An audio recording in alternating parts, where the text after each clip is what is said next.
So இன்னைக்கு ஒருத்தங்களுக்கு weight loss R எதுக்கா இருந்தாலும் ஒரு டயட் சூஸ் பண்றாங்கன்னா, ம். டயட் சூஸ் பண்ணும்போது எந்த முக்கியமான 3 இல்ல விஷயங்கள் மைண்ட்ல அவங்க வந்து வச்சுக்கணும்? அவங்க யார் வெயிட் லாஸ் பண்ணாலும், வெயிட் கெயின் பண்ணாலும் ஒரே ஒரு விஷயம் என்ன வேணும்னா, அவங்களுக்கு கரெக்ட்டான அட்வைசர் வேணும். ஒரு நல்லா சொல்லிக் குடுக்குற ஒரு பர்சன் இப்ப எப்படி வந்து நம்ம ஸ்கூல்ல படிக்கிறோனோ, ஒரு நல்ல டீச்சர் இருந்தா தான் நல்ல மாணவனா வர முடியும் இல்லையா?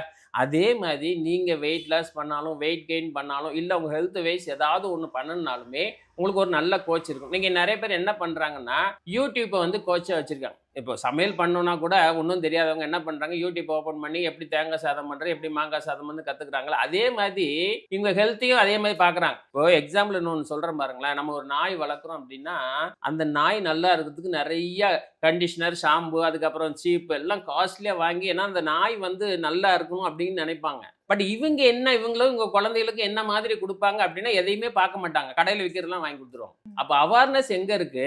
நாய் வந்து முடி நல்லா இருக்கணுங்கிற அவேர்னஸ் இருக்கு.